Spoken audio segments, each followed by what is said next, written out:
Hello विद्यार्थी दोस्तों, आज आरोह भाग 2 का प्रथम पाठ आत्म परिचय। इसके कवि हैं हरिवंश राय बच्चन। उनकी रचना अपने को तैयार करना है। ये इम्पोर्टेंट पाठ है, इसकी तैयारी अवश्य आप करिएगा। यहाँ पर मैं जहाँ पर मैं अंडरलाइन किया हुआ है, यहाँ पे पेन रख करके मैं बता रहा हूँ, उसको खास तैयार रखने का। हरिवंश राय बच्चन का जन्म सन 1907 इलाहाबाद में। ये प्रश्न के रूप में आ सकता है, इसके लिए आपको यहाँ पर अंडरलाइन किया गया है। इनकी प्रमुख रचनाएं मधुशाला 1935 में, मधुबाला 1938 में, मधुकलश 1938, निशा निमंत्रण, एकांत संगीत, आकुल अंतर, मिलन यामिनी, सतरंगिणी, आरती और अंगारे, नए पुराने झरोखे, टूटी फूटी कणियां। ये जितने भी मैंने नाम लिए सब काव्य संग्रह हैं। क्या भूलूं क्या याद करूं, नीड़ का निर्माण फिर, बसेरे से दूर, 10 द्वार के सोपान तक, आत्मकथा। ये 4 आत्मकथा खंड है। हेमलेट, जग, गीता, मैकबेथ, ये अनुवाद किया गया है। और प्रवास की डायरी, ये इनकी डायरी लेखन शैली में लिखा गया है। इनका निधन सन 1903 मुंबई में हुआ था। तो जन्म और मृत्यु तो दोनों जो है आपको थोड़ा दिमाग में रखने का है। आत्म परिचय का कवि हरिवंश राय बच्चन, ये भी ध्यान में रखने का है। उनकी काव्य रचना में से एक पंक्ति ली गई है, पूर्व चलने के बटोही बाट की पहचान कर ले। बाट की पहचान, बाट मतलब राह, बटोही मतलब राहगीर। हे राहगीर, हे मनुष्य, जब चलना है, तुमको कोई कार्य शुरू करना है, तो उसके पहले उसके बारे में विचार करके और उसके बारे में जानकारी हासिल करने के बाद ही हमको अपना मूल कदम उठाना चाहिए। ये इस पंक्ति का भाव रहा हुआ है। इतना आपको ध्यान में रखना है। उनकी काव्य पंक्ति से लिया गया है। नीचे अपने पढ़ेंगे, उनकी प्रमुख रचना है मधुशाला। तो मधुशाला के बारे में कहा गया है कि मधुशाला में एक अद्भुत अर्थ विस्तार पाया है। जीवन एक तरह का मधुशाला है। हमारा जीवन कैसा है? एक मधुशाला कलश है। दुनिया मधुशाला है। कल्पना साकी, साकी किसे कहते हैं? जो शराब परोसने वाली साकी। कल्पना साकी और कविता वह प्याला है जिसमें ढलकर जीवन पाठक को पिलाया जाता है। कविता का एक घूंट जीवन का एक घूंट है। पूरी तन्मयता से जीवन की घूंट भरे कड़वा खट्टा भी सहज भाव से स्वीकार करे तो अंततः एक सूफियाना सी बेख्याली मन पर छा जाएगी।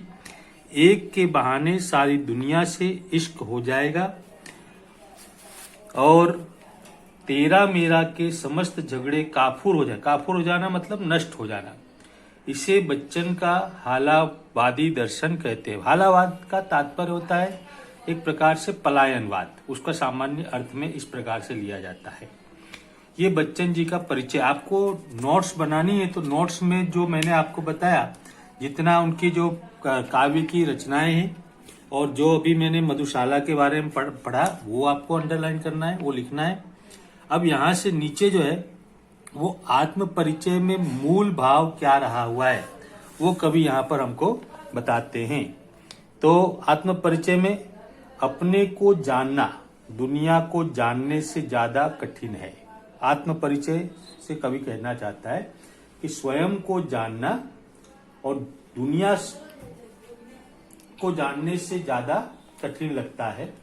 समाज से व्यक्ति का नाता खट्टा मीठा होता ही है। कई बार समाज के कुछ कार्य अपने को अच्छे लगते हैं, कई नहीं लगते हैं। तो अच्छे लगते हैं 2 मिनट स्टार्ट।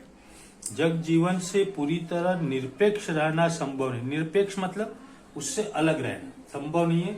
दुनिया अपने व्यंग बाण और शासन प्रशासन से चाहे जितना भी व्यक्ति को कष्ट दे, पर दुनिया से कटकर मनुष्य रह भी तो नहीं सकता, क्योंकि उसकी अपनी अस्मिता, अपनी पहचान का उत्स, उसका परिचय ही उसकी दुनिया है।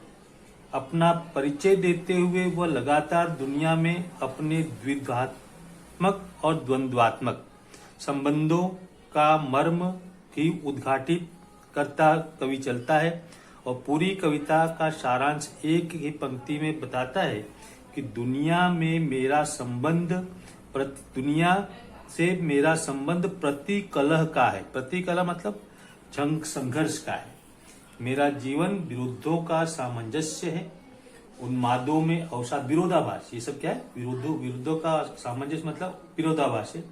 उन्माद में अवसाद, उन्माद मतलब प्रसन्नता, तो उसमें दुख, रोदन में राग, शीतल वाणी में आग, विरुद्धों का विरोधाभास मूलक सामंजस्य साधते ही वह बेखुदी, वह मस्ती, वह दीवानगी व्यक्ति में उतर आई है कि दुनिया में हूं, दुनिया का तलबदार नहीं हूं। तलबगार का मतलब होता है मैं उसको मांगने वाला, मैं दुनिया में हूं लेकिन मैं उससे मुझे कोई सरोकार नहीं है।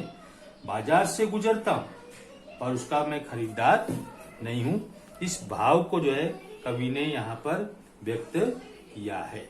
तो ये जो है आत्म परिचय का मूल सार, इसको भी आपको कविता में पाठ के शुरुआत में जो इसका परिचय में लिखना है, ये इसको तैयार भी करना है, क्योंकि बड़े प्रश्न जो दीर्घ प्रश्न आएंगे 5 नंबर के, उसमें पूरा सारांश अपना प्रश्नों का उत्तर में बन जाता है। के लिए इसको तैयार करना जरूरी है। अब मैं काव्य पर आता हूं, आत्म परिचय।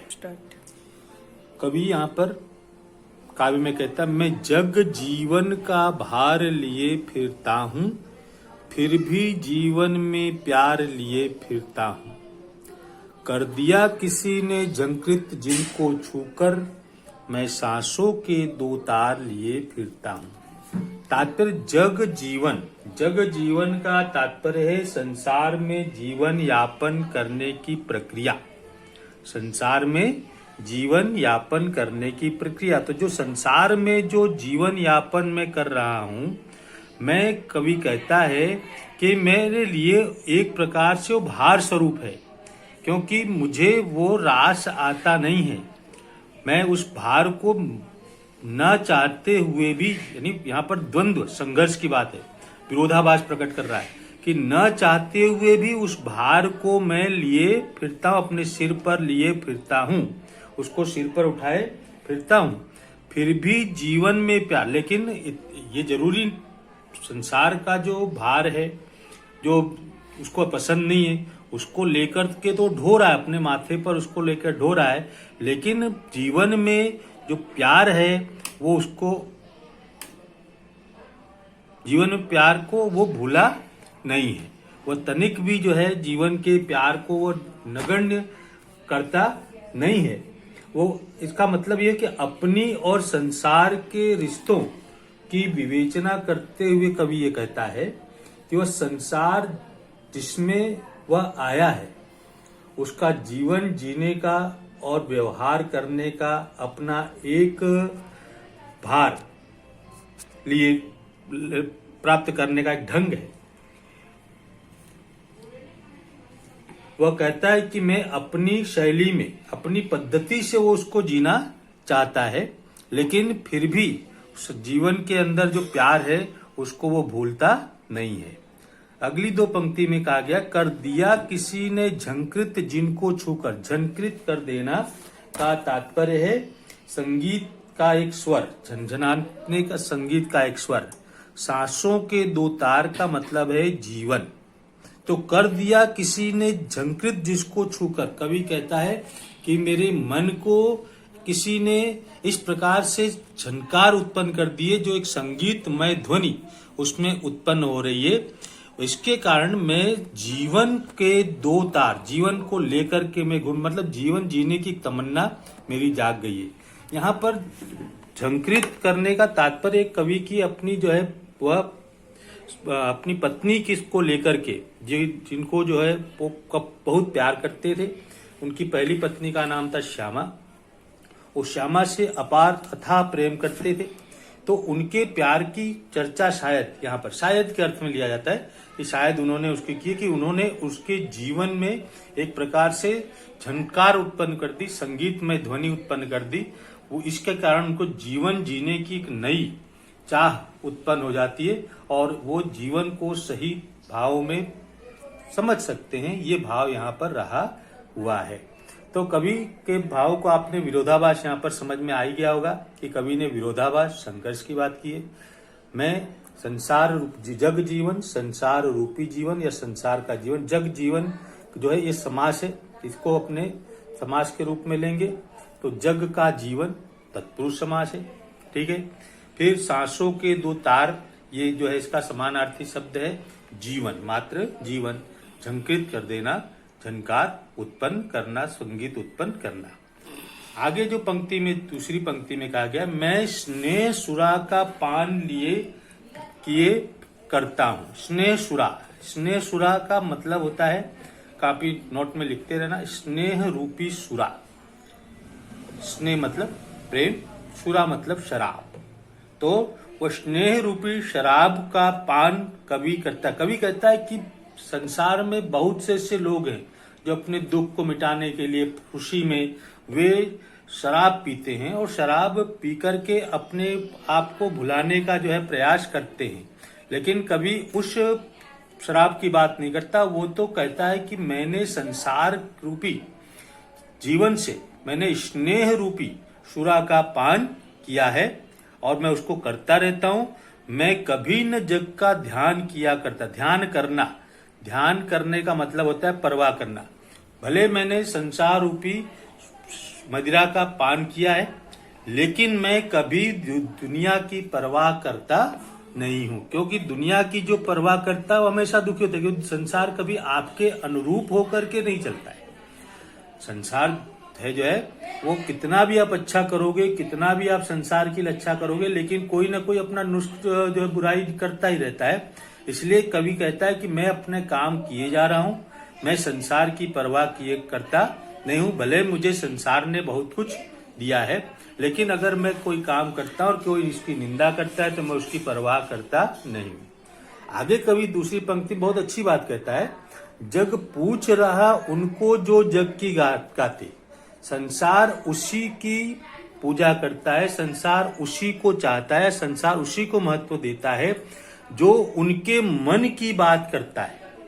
अर्थात कि उनका जो संसार चाहते, दुनियादारी जो लोगों को जो पसंद आए वैसी बात जो कहता है उसी व्यक्ति का ही लोग जो है गुणगान करते हैं। जो संसार की बुराई करे, संसार की अगर गलत है तो उसको गलत कहने का मादा रखता हो, उस व्यक्ति को कभी कोई दुनिया वाले जो उसको पसंद करते नहीं है। इसलिए कवि कहता है मैं अपने मन का गान, अपने मन का गान करने का तात्पर्य है अपने मौलिक विचार, अपने मन का गान करना, अपने मौलिक विचार। तो मैं अपने मौलिक विचार के ही गान करता हूं, दूसरे किसी की परवाह में करता नहीं हूं। तो इस प्रकार से कवि ने दो पंक्तियों का भाव जो है वो अपने संघर्ष और विरोधाभास को प्रकट करते हुए किया है। इसको थोड़ा लय में भी गा सकते हैं, इस कविता को कंठस्थ भी करेंगे तो अच्छा रहेगा। मैं जग जीवन का भार लिए फिरता हूँ, फिर भी जीवन में प्यार लिए फिरता हूँ। कर दिया किसी ने झंकृत जिनको छूकर, मैं सांसों के दो तार लिए फिरता हूँ। मैं स्नेह सुरा का पान किया करता हूँ, मैं किसी न जग का ध्यान किया करता हूँ। जग पूछ रहा उनको जो जग की गाते, मैं अपने मन का गान किया करता हूँ। अगले पीरियड में आगे का जो है भाव समझाऊंगा। धन्यवाद।